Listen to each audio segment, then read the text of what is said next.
Mobutu du Zaïre est protégé par le gouvernement tanzanien. Transformer toute cette richesse. Préserver l'unité. 58 nouveaux présidents élus.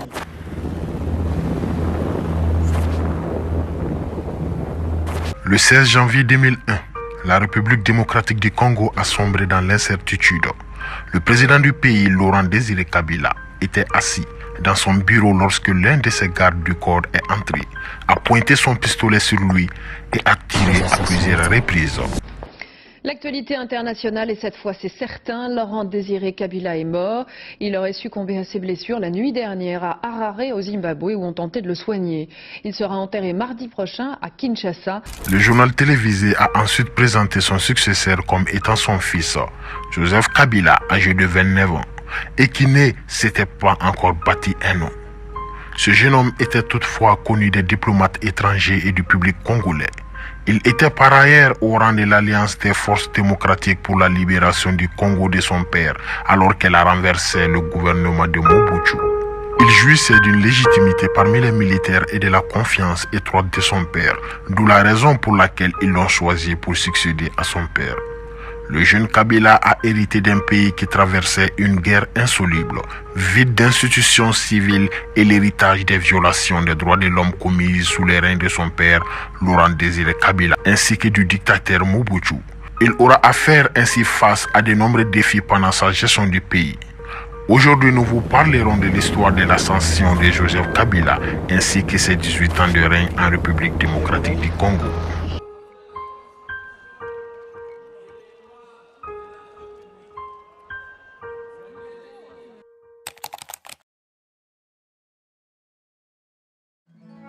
Les origines de Joseph Kabila, y compris sa filiation, son lieu et sa date de naissance font l'objet d'une controverse persistante. Les rumeurs et de nombreux complots sur les origines de Joseph Kabila demeurent.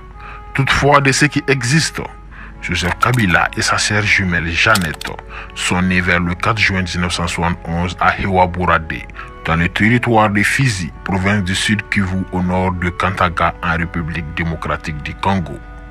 Hewaboura se trouve assez haut dans la montagne, sur le mont Makanga, entre les villages Kibili et dans la région de Kilemboué, secteur de Loulange. C'était le quartier général de la guérilla de Laurent Désiré Kabila, son père. La mère de Joseph Kabila, Sifa Mahenya, était l'une des 3 épouses de Laurent Kabila. Elle est de la province de Maniema, au centre-est du Congo. Certaines personnes ont affirmé qu'elle était une Tutsi venue du Rwanda. De nombreux détracteurs de Joseph Kabila ont soutenu qu'il était un étranger. Cette accusation l'a poursuivi des années plus tard, car le chef de l'opposition, Étienne Tshisekedi, l'a accusé de ne pas être le fils légitime de Laurent Kabila. Cette accusation avait une certaine signification, surtout dans un pays qui était encore sous le choc d'une invasion des forces rwandaises dans ce qui est devenu les guerres du Congo. Laurent Désiré Kabila a déménagé sa famille en Tanzanie dans les années 1970, après des années passées à diriger un mouvement rebelle infructueux contre le dictateur Mobutu. Laurent Kabila était un homme recherché et vivait discrètement en exil entre l'Ouganda et la Tanzanie afin d'éviter l'attention des services de renseignement de Mobutu. Les gens qui connaissaient Joseph Kabila à cette époque le décrivaient comme un jeune homme intelligent, sportif et passionné et qui avait une admiration énorme pour les héros révolutionnaires comme Thomas Sankara, Che Guevara et Museveni. Joseph Kabila a fait ses études primaires et secondaires en Tanzanie dans des écoles basées sur le système scolaire britannique où il a appris à parler anglais dès son plus jeune âge. Il parlait également couramment le Swahili, mais pas le Lingala qui est la langue parlée dans la capitale du Congo, Kinshasa. Après avoir terminé le primaire et le secondaire, le jeune Joseph Kabila s'est formé dans l'armée rwandaise pendant 3 ans avant de poursuivre ses études. Joseph Kabila venait tout juste de commencer l'université en Ouganda en 1996 lorsque son père l'a appelé pour l'aider dans la guerre rebelle contre le président Mobutu.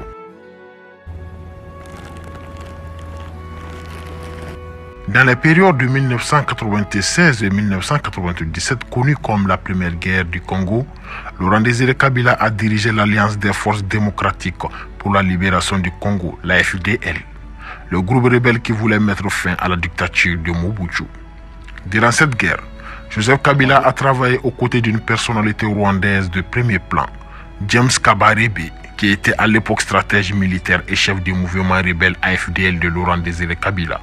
James Karabéré souhaitait que le jeune Joseph, alors âgé de 25 ans, participe aux opérations militaires menées par les forces de l'AFDL sur le sol congolais. Derrière l'AFDL de Laurent Désiré Kabila se trouvaient les troupes de la puissance de feu et le conseil diplomatique du Front patriotique rwandais, le mouvement de résistance nationale ougandais, mais aussi le Front populaire de libération de l'Érythrée, ainsi que les gouvernements burundais et tanzaniens. Les membres de cette coalition des mouvements de libération avaient chacun leur propre motivation pour vouloir renverser Mobutu.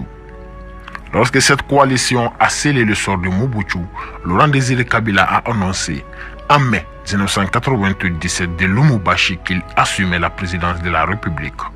Suite à l'accession de Laurent Désiré Kabila à la présidence, le jeune Joseph Kabila a ensuite suivi une formation complémentaire à l'Université de la Défense nationale de Pékin en Chine. L'aide que Laurent Désiré Kabila avait reçue des deux soi-disant pays amis, le Rwanda de Paul Kagame et l'Ouganda de Museveni, n'était pas venue sans condition. Le peuple congolais ressentait un profond ressentiment face à la présence et l'influence rwandaise et ougandaise dans leur pays. Les Congolais ont incité Laurent Désiré Kabila à reconsidérer ses relations avec ses anciens amis. Dans un contexte de détérioration des relations avec le Rwanda, le président Kabila a démis James Kabarebe de son poste de chef d'état-major de l'armée et a ordonné aux soldats rwandais de quitter la RDC. Cela a déclenché la deuxième guerre du Congo. Dans les mois suivants, la RDC a été divisée en deux zones, l'une dirigée par Laurent Kabila avec le soutien des forces armées du Zimbabwe, de l'Angola, de la Namibie, du Tchad et du Soudan, et l'autre par la branche armée ougandaise et burundaise. En plus de ces forces, un groupe appelé le MLC, Mouvement de libération du Congo, dirigé par Jean-Pierre Bemba Gombo, et le RCD-KML, Rassemblement congolais pour la démocratie Kisangani, Mouvement de libération, a occupé d'autres régions du pays. La deuxième guerre du Congo a précipité le retour de Joseph Kabila au Congo en août 1998 lorsqu'il a été nommé général-major et chef d'état-major de l'armée congolaise à l'âge de 27 ans. Sa promotion rapide a surpris beaucoup compte tenu du temps très court qu'il avait passé dans l'armée. Il a été l'un des principaux commandants militaires pendant la deuxième guerre du Congo. La vie de Joseph Kabila a radicalement changé au début de 2001. Le 16 janvier 2001, son père Laurent Désiré Kabila était assis dans son bureau au palais à Kinshasa lorsque l'un de ses gardes du corps lui a tiré dessus à plusieurs reprises. À la suite de cet incident, les conseillers de Laurent Kabila se sont empressés de faire en sorte que son cadavre soit transporté par avion au Zimbabwe sous le couvert de se faire soigner. Les frontières du Congo ont été fermées, les aéroports et un couvre-feu a été annoncé lorsqu'il est devenu évident que les blessures par balle de Laurent Kabila étaient mortelles. Ses proches alliés en consultation avec plusieurs membres du cabinet présidentiel se sont réunis afin de décider d'un successeur et ils ont choisi son fils. Joseph Kabila était la seule personne capable de travailler avec les factions gouvernementales et militaires. Avec cette nomination, des tensions ont éclaté entre les hauts responsables du gouvernement. Joseph Kabila n'avait que 29 ans et n'avait pratiquement aucune expérience. Donc, des commandants militaires devaient être convaincus de l'aptitude de Joseph Kabila à gouverner. Cela n'était pas difficile puisque Joseph Kabila était bien connu et généralement respecté au sein de l'armée. Un obstacle inattendu était la réticence initiale de Joseph Kabila à accepter l'offre que les conseillers de son père lui ont demandé de devenir président. On dit qu'il était au début très résistant à l'idée, probablement parce qu'il craignait pour sa vie. Il a finalement cédé et a accepté la proposition. Et ainsi, le 27 janvier 2001, 11 jours après la mort de son père, Joseph Kabila est devenu président de la République démocratique du Congo et à l'époque le plus jeune chef d'État du monde. Les Congolais ne savaient pas à quoi s'attendre de leur nouveau président. Ils ne savaient pas s'il était assez fort pour maintenir l'unité ou s'il pouvait poursuivre la guerre ou la paix. À une certaine époque, de nombreuses personnes étaient mécontentes de la manière dont Joseph Kabila était arrivé au pouvoir. Elles s'opposaient donc au fait qu'il ait été choisi secrètement et automatiquement. D'autres désapprouvaient ce choix parce qu'ils n'étaient pas satisfaits du bilan de son père en tant que dirigeant. Ils pensaient également que Joseph Kabila était facilement influençable une marionnette des conseillers de son père. Quoi qu'il en soit, lorsque Joseph Kabila est devenu président, le pays était confronté à de nombreux défis. Près de la moitié du territoire national était occupé par les armées des pays voisins qui avaient leurs propres plans pour le Congo.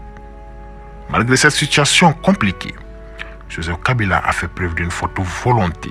Il a compris que rester au pouvoir ne pouvait pas être laissé au hasard. Immédiatement après avoir hérité de la présidence, il a pris des décisions surprenantes qui s'écartaient complètement de celles de son père. Entre autres, il a licencié les anciens conseillers de son père et alliés. Joseph Kabila a également entamé les relations bilatérales avec des alliés clés tels que les États-Unis, la France, la Grande-Bretagne et la Belgique, entre autres. Son voyage en France, aux États-Unis et en Belgique, à peine une semaine après son accession au pouvoir, a accru sa légitimité, tant au niveau national qu'à l'étranger. Joseph Kabila a évoqué la nécessité de restaurer la paix et de consolider la communion nationale, la relance de l'accord de paix de Lusaka, le retour à la vie démocratique et l'ouverture du système politique. Kabila a également eu des entretiens avec des groupes rebelles et les gouvernements des 5 pays, à savoir le Rwanda, l'Ouganda, le Zimbabwe, l'Angola et la Namibie, qui avaient des troupes au Congo. En décembre 2002, Joseph Kabila était signataire d'un accord avec les rebelles pour mettre fin à la guerre et former un gouvernement de transition à partage partiel. Cet accord, connu sous le nom d'accord global et inclusif, a été signé le 16 décembre 2002. Les partis ont convenu de combiner leurs efforts afin de parvenir à la réconciliation nationale. À cet effet, ils ont décidé de mettre en place un gouvernement d'unité nationale qui organiserait à terme des élections libres et démocratiques après une période de transition dont la durée était fixée par l'accord. L'accord a gardé Joseph Kabila comme président par intérim avec 4 vice-présidents et d'autres figures du mouvement rebelle comme Jean-Pierre Bamba. Cet accord a été ratifié en avril 2003.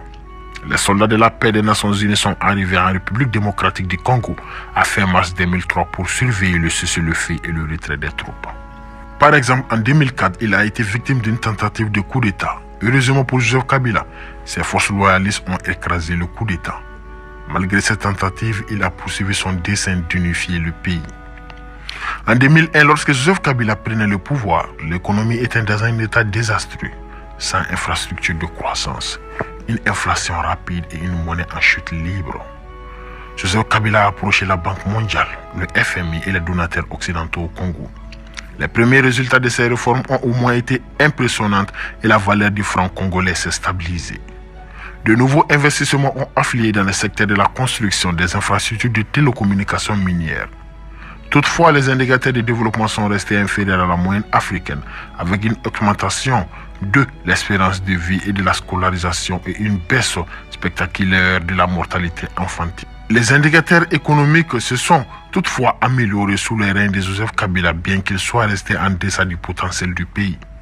Cependant, le principal défi était de diversifier les économies congolaises, étant donné que la majeure partie de la croissance dépendait encore de l'exploitation minière. Malheureusement, la corruption augmentait et Joseph Kabila et sa famille ont été accusés d'être les principaux auteurs de la corruption dans le pays ainsi que d'abuser du pouvoir pour s'enrichir.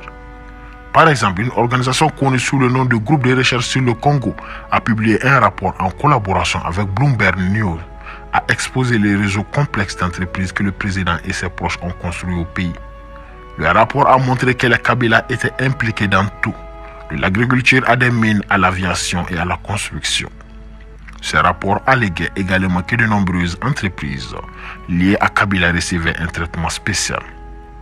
Par exemple, il y avait des mines protégées par les gardes présidentiels. Il y avait une entreprise ayant des liens avec la famille Kabila qui aurait reçu $60 sur les $185 de frais pour chaque nouveau passeport congolais.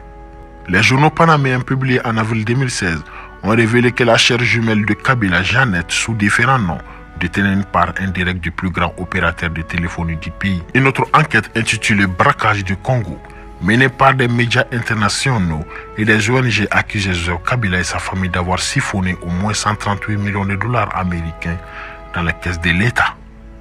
Ces détournements de fonds ont eu lieu de 2013 à 2018, selon les auteurs de cette enquête.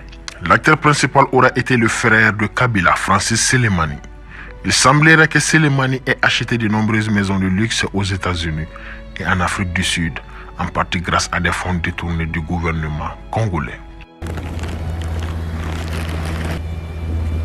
Dans le cadre du processus de paix qui a mis fin à la guerre en 2003, le Congo a introduit une nouvelle réforme dans le cadre du système politique.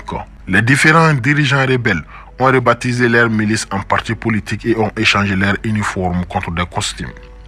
Une nouvelle constitution a été rédigée, de nouveaux puissants soutiens internationaux et nationaux, dont les diplomates américains à Kinshasa, ont permis à Joseph Kabila de contrecarrer ses opposants en quête de la présidence, notamment pendant les élections de 2006. Le principal parti d'opposition, Etienne Tshisekedi, a continué à jouer son rôle d'opposant.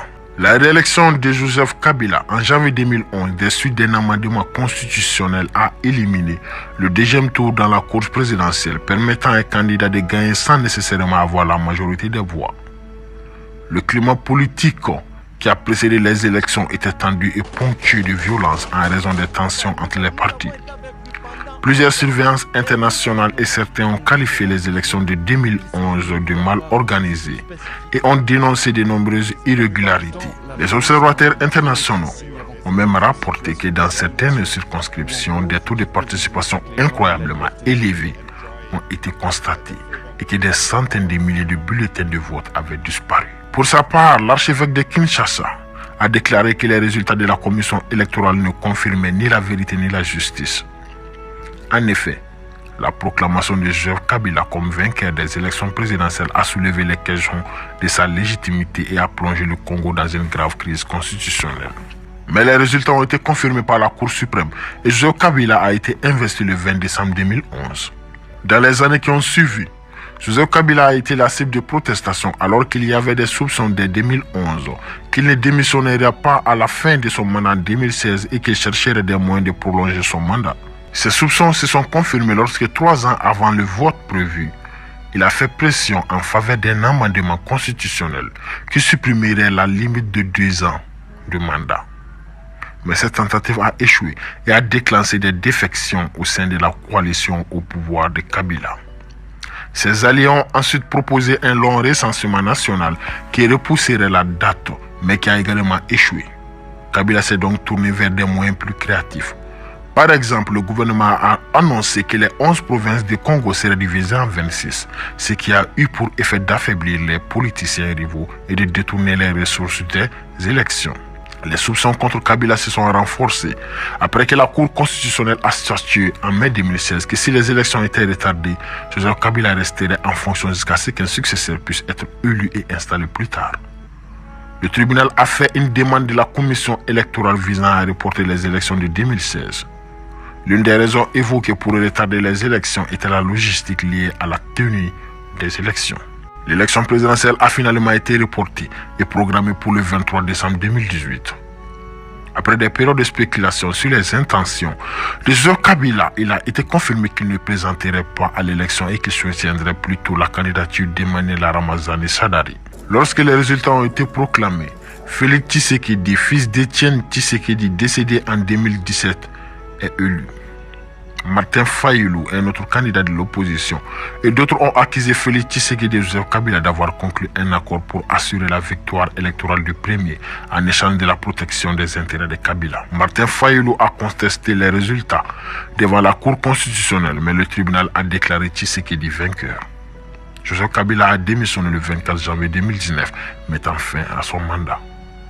Cet événement constitue la première transition pacifique du pouvoir au Congo depuis son indépendance en 1960.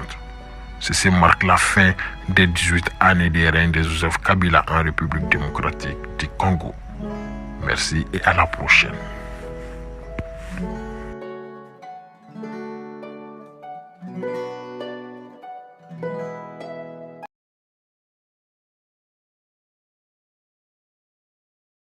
Il intègre l'armée française en 1955 et participe à la guerre d'Algérie. Promu lieutenant, il défend le régime dictatorial d'Ahmed Sékou Touré. 10 ans plus tard, il est élu député du Parti démocratique de Guinée, PDG, parti unique. Parvenu au grade de colonel, il participe au coup d'État de 1984 à la suite de la mort du père de l'indépendance de la Guinée, Sékou Touré. La junte dénommée Comité militaire de redressement national CMRN porte alors Lassana Conté à la tête du pouvoir. Libéral et nationaliste, il privatise les entreprises publiques, réduit le nombre de fonctionnaires et dote la Guinée d'une nouvelle constitution qui autorise le multipartisme. Devenu général, il est officiellement élu président de la République en 1993 et largement reconduit en 1998 et 2003 grâce à une modification constitutionnelle. Malgré les restrictions des libertés et les menaces, l'opposition critique ouvertement ces scrutins qu'elle estime truqués et qu'elle boycotte par la suite. À la fin de sa présidence, alors que la situation économique et sociale continue de se dégrader, Lassana Conté doit affronter plusieurs révoltes qui sont réprimées et font plusieurs morts, ce qui le contraint à négocier avec les syndicats. Victime de plusieurs tentatives de renversement et d'assassinat, il décède des suites d'une longue maladie. Sa mort est suivie d'un coup d'État renversant la Deuxième République qu'il avait instaurée. Aujourd'hui, nous allons parler de l'histoire de Lassana Conté, un homme dont le nom est toujours marqué dans l'esprit du peuple guinéen. Voici à présent l'histoire de Lassana Conté.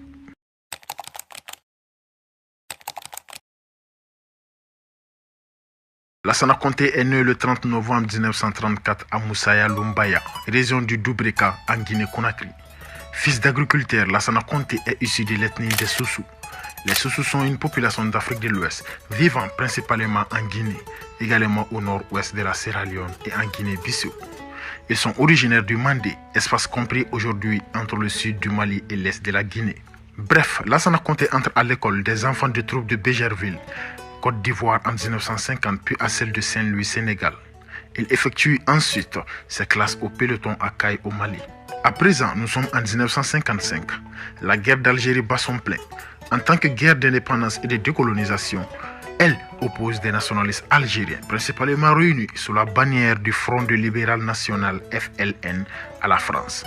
Elle est à la fois un double conflit militaire et diplomatique et une double guerre civile entre les communautés d'une part et à l'intérieur des communautés d'autre part.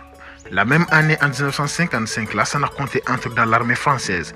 Plus tard, il est affecté en Algérie pendant la guerre d'indépendance en 1957. Après son service militaire, il retourne en Guinée, qui est devenue indépendante de la France le 2 octobre 1958. Il intègre alors la nouvelle armée avec le grade de sergent. Transféré au 2e bataillon d'artillerie, il est promu lieutenant en 1965. Le 22 novembre 1970, lorsqu'un groupe d'exilés guinéens envahit le pays à partir de la Guinée portugaise dans le but de renverser le gouvernement du président Ahmed Sékou Touré, il participe à des opérations visant à défendre la capitale.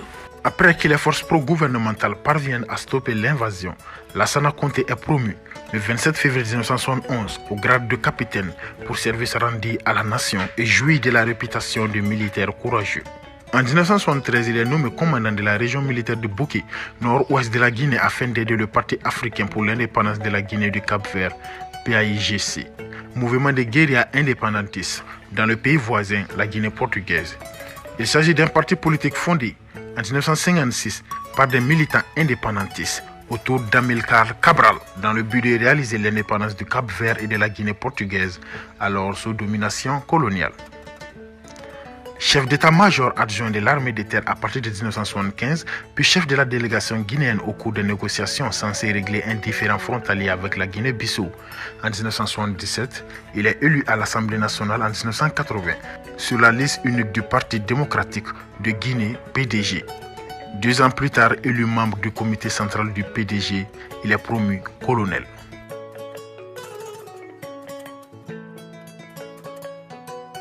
Le 26 mars 1984, Ahmed Sékou Touré, le père de l'indépendance, meurt à Cleveland lors d'une opération cardiaque et l'unique parti de l'époque, le Parti démocratique de Guinée PDG, sombre dans de violentes querelles de succession. C'est dans un contexte de déclin et d'incertitude qu'une semaine plus tard, le 3 avril 1984, un coup d'état militaire dirigé par le colonel Conté renverse le président intérimaire, lui Lansana Biavogui. La junte militaire, dénommée Comité militaire de redressement national CMRN, porte alors son chef de file au pouvoir qui est proclamé président de la République 2 jours plus tard, alors qu'il vient d'être instituée la Deuxième République. Le nouveau chef de l'État dénonce le régime de Sékou Touré et s'engage à établir un régime démocratique, à sortir la Guinée de son isolement international et à exploiter les ressources naturelles. Il se pose en défenseur des droits de l'homme, en libérant 250 prisonniers politiques, encourageant ainsi le retour d'environ 200 000 Guinéens de l'exil. C'est ainsi que quelques mois plus tard, Lassana Conté est nommé secrétaire général du Parlement international pour la sécurité et la paix, une organisation intergouvernementale dont le siège est en Italie. Lansana Conté assure de facto la fonction de chef du gouvernement du 18 décembre 1984 au 9 juillet 1996, date à laquelle il nomme Sidya Touré comme Premier ministre. Le 22 décembre 1985, dans son discours programme, il opte pour un libéralisme économique après 26 ans d'économie centralisée. Il lance de nombreuses réformes, le rétablissement de l'initiative privée, la privatisation de nombreuses entreprises publiques, la dévaluation de la monnaie et le rétablissement du franc guinéen, ainsi que la réduction des dépenses de gouvernement et l'encouragement des investissements étrangers. Le 3 avril 1990, à l'occasion du 6e anniversaire de l'avènement de la deuxième République, Lassana Conté est promu au grade de général de corps d'armée. Dans le même temps, alors qu'une vague démocratique touche l'Afrique, il fait adopter une nouvelle constitution par référendum le 23 décembre 1990. En 1992, dans le cadre des préparatifs de l'élection présidentielle de l'année suivante, les partis politiques sont officiellement légalisés et 12 lois organiques réglementent le statut d'institution telles que la Cour suprême. Les mesures annoncées par le nouveau président ne tardent pas à se faire sentir. La croissance économique s'élève à 4,5% par an et le taux d'inflation ne dépasse pas 5%. Le CMRN est dissous le 16 janvier 1991 et est remplacé par le Comité de transition pour le redressement national CTRN, un organe composé à partie égale de civils et de militaires. Lors de l'élection présidentielle de 1993, Lansana Conté, candidat du Parti de l'Unité et du Progrès, est opposé à 8 candidats dont Alpha Condé, RPG. Le président sortant l'emporte dès le premier tour de scrutin avec 51,7% des suffrages. Cette élection est vivement contestée par les partis d'opposition à la suite de la décision de la Cour suprême d'annuler les résultats de 2 préfectures où Condé avait obtenu plus de 90% des voix. Dès lors, le régime en place prend un visage plus radical. En décembre 2003, il est réélu avec 95,63% des suffrages face à un seul adversaire, les autres opposants préférant ne pas participer à un scrutin qu'ils estiment joué d'avance. Le 19 janvier 2005, des coups de feu auraient été tirés sur son cortège de voitures alors qu'il se rendait à Conakry dans ce qui était apparemment une tentative d'assassinat ratée. Un garde-corps aurait été blessé. Conté idem prononce alors une allocution pour dire qu'il avait survécu parce que Dieu n'avait pas encore décidé qu'il était temps pour lui de mourir et évoque des menaces de la part de ceux qui souhaitent pas voir le développement de la Guinée ou de ceux qui obéissent aux ordres qui leur sont donnés de l'étranger. Au milieu de l'année 2006, alors que le prix du riz et du carburant est au plus haut, les nombreuses grèves générales et leur sanglante répression affaiblissent le président guinéen.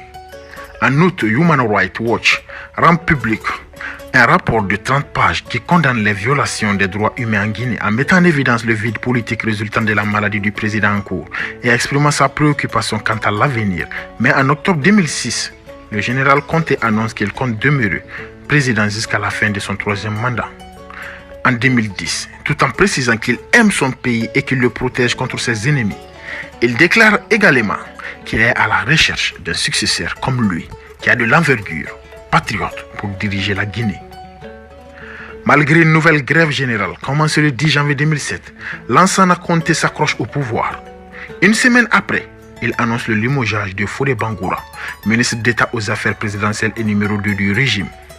Quelques jours plus tard, alors que plusieurs centaines de milliers de citoyens continuent à manifester et que 59 personnes sont mortes de la répression des forces de l'ordre, le général Conté accepte de nommer un premier ministre de consensus. Il cède aux demandes des centrales syndicales à l'origine de la grève le 26 janvier et annonce qu'il transférera toutes ses prérogatives de chef de gouvernement au futur premier ministre dont il ne révèle pas le nom immédiatement. Le 9 février, il choisit finalement de nommer Eugène Camara, un de ses proches.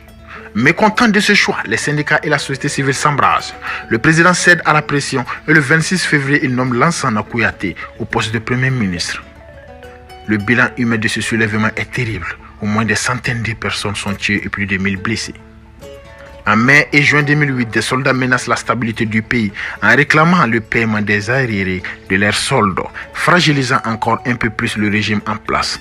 Cette fois-ci, le bilan s'élève à au moins 3 morts et à des dizaines de blessés.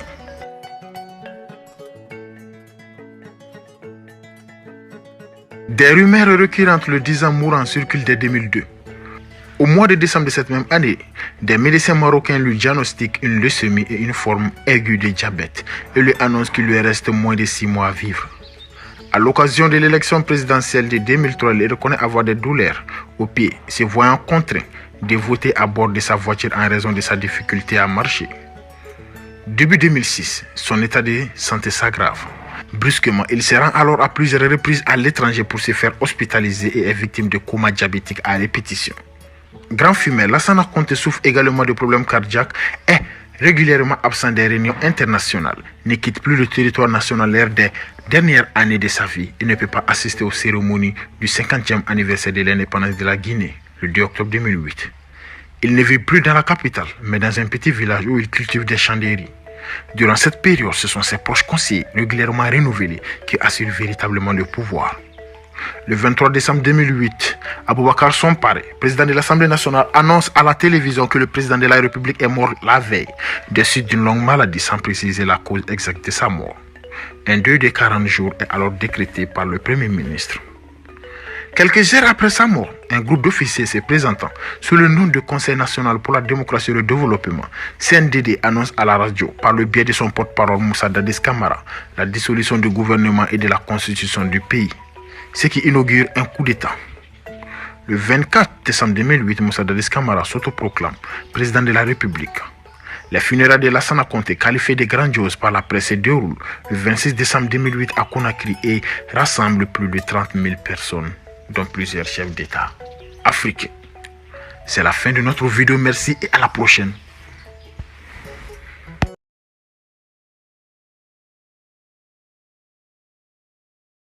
Avec l'appui de la France, il chasse Hissène Habré de la tête du pays en 1990, prenant le titre de président du Conseil d'État. L'année suivante, il est désigné président de la République. Bien qu'il introduise un système multipartite en 1992, après plusieurs décennies de régime à parti unique, le parti dominant tout au long de sa présidence est son mouvement patriotique du salut, MPS. Il remporte les élections présidentielles de 1996, 2001, 2006, 2011, 2016 et 2021. Il est également président de l'Union africaine de 2016 à 2017. Sa présidence est marquée par la survie de son régime face à plusieurs rébellions et conflits armés récurrents. Après la découverte du pétrole dans son pays au début des années 2000, il convertit le pays en exportateur de pétrole. En 2020, il est élevé au rang de maréchal dans son pays à la suite d'une offensive victorieuse qu'il avait dirigée contre Boko Haram. Moins d'un an plus tard, juste après l'annonce de sa 5e réélection, le 20 avril 2021, une brutale nouvelle fait écho sur tous les médias. Le maréchal du Tchad, Idriss Déby Itno, comme il le fait chaque fois que les institutions républicaines sont gravement menacées, a pris la tête des opérations lors du combat héroïque mené contre les hordes terroristes venues de la Libye. Il a été blessé au cours des accrochages et a rendu l'âme une fois rapatrié à N'Djamena. Idriss Déby Itno, le dirigeant de longue date du Tchad, a trouvé la mort après s'être rendu sur la ligne de front pour rendre visite à ses troupes qui combattaient les rebelles. Au cours de ces 30 années à la présidence du pays, Idriss Déby était devenu l'un des survivants politiques les plus téméraires d'Afrique, s'accrochant au pouvoir grâce à des rébellions qui ont atteint les portes de son palais. Il s'est imposé comme un allié clé des puissances occidentales en tant que commandant, militaire et président. Idriss Déby était craint et n'hésitait jamais à réprimer chaque fois face aux menaces. Dans cette vidéo, nous allons parler de la vie d'Idriss Itno Déby et les conditions dans lesquelles il a conservé le pouvoir pendant 30 ans.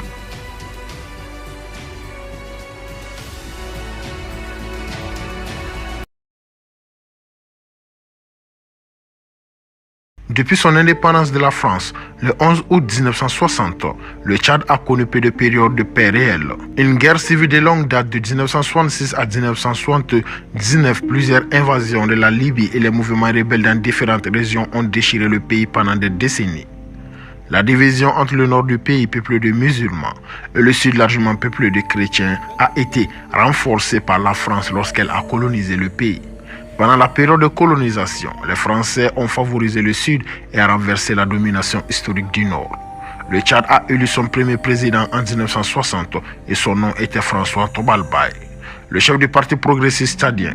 2 ans plus tard, Tombalbaye a transformé le pays en un État à parti unique et est devenu de plus en plus autoritaire, provoquant par cela un grand ressentiment à son égard. En 1979, les rebelles ont pris la capitale du Tchad, N'Djamena, et ont renversé le régime dominé par le Sud. Les dirigeants rebelles se sont ensuite battus entre eux et cette guerre civile a duré 3 ans. L'un des commandants rebelles, Hissène Habré, prit le contrôle du pays en 1982 et a commencé 8 années de régime tyrannique marqué par un conflit avec la Libye, le soutien de la France et des États-Unis, ainsi que des atrocités et des violations généralisées des droits de l'homme. En 1990, Hissène Habré a été renversé par son allié conseiller en chef, Idriss Déby Itno. Idriss Déby Itno a vu le jour à Berdoba, le 18 juin 1952. Berdoba est une ville du nord-est du Tchad. Il était le fils d'un berger du clan Bédéa, faisant partie du groupe ethnique Zagawa que l'on trouve des 2 côtés de la frontière tchado-soudanaise.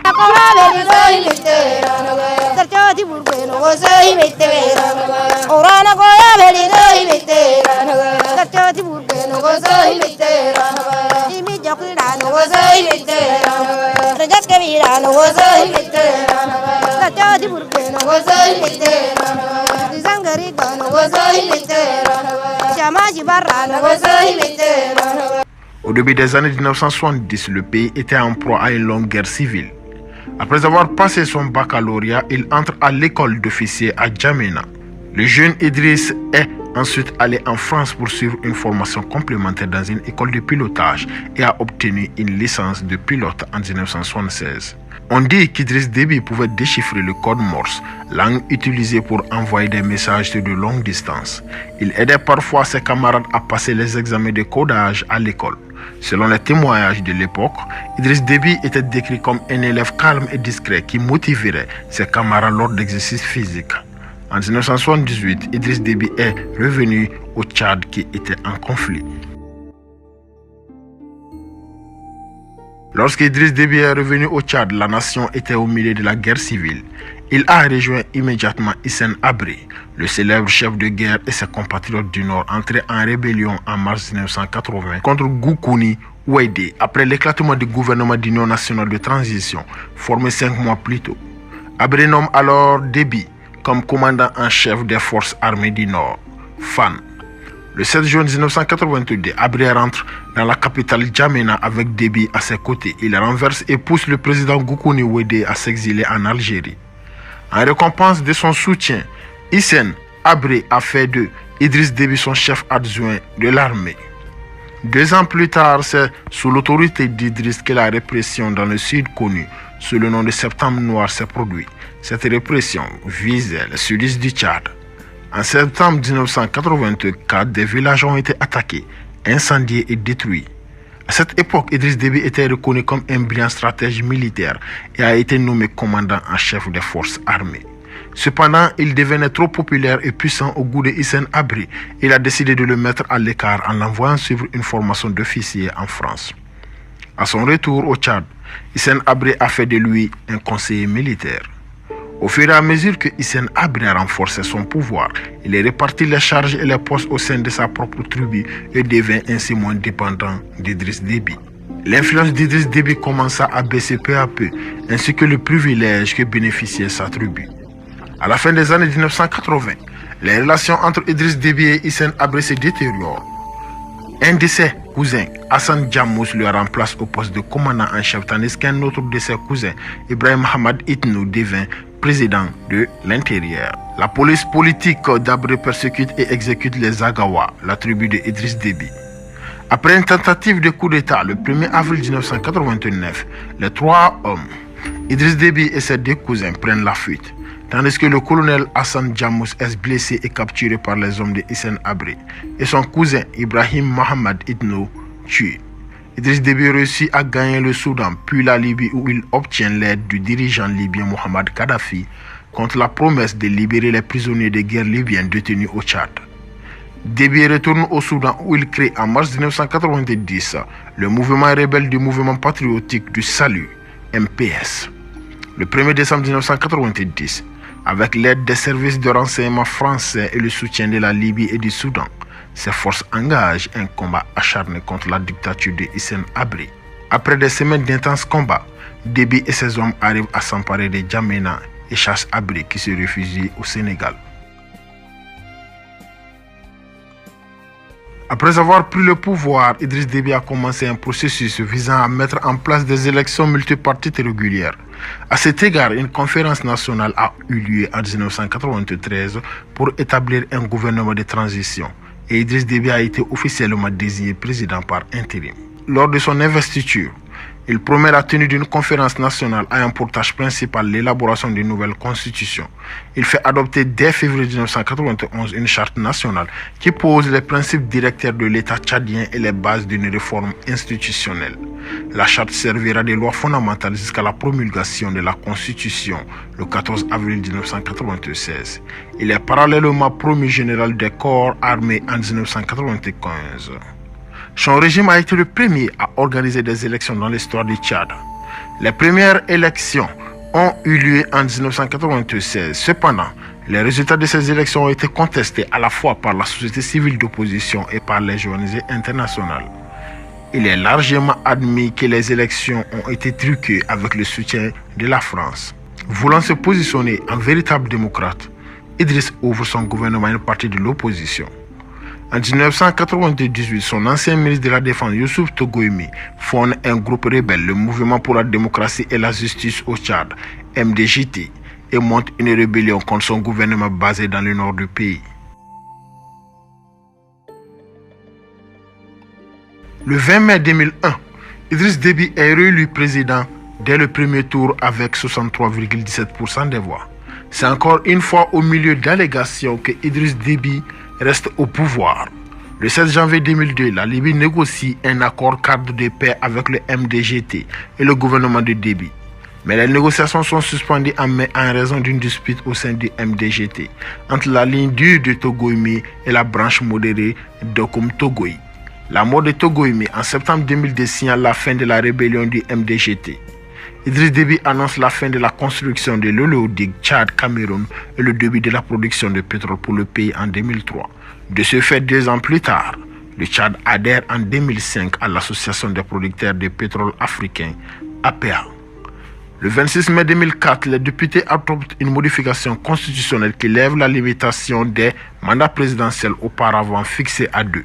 La proposition de réforme constitutionnelle de 2004 est adoptée par un référendum le 6 juin 2005. 77,8% des votants s'étant prononcés pour. La participation s'est élevée à 71,61%. Le 13 avril 2006, les rebelles du Front Uni pour le changement démocratique, FUC, entrent dans N'Djamena et manquent de peu de renverser le régime soutenu par les Français. Il est réélu pour un 3e mandat le 3 mai 2006 avec 64,67% des suffrages exprimés. Un mois après l'attaque manquée menée par le Front Uni pour le changement FUC du capitaine Mahamad Nour sur N'Djamena le 13 avril. Un accord est signé le 13 août 2007 entre le régime et les différents partis de l'opposition visant à commencer un processus de démocratisation. De 2001 à 2008, Idriss Déby a été la cible de plusieurs tentatives de renversement dirigées par des groupes et mouvements rebelles.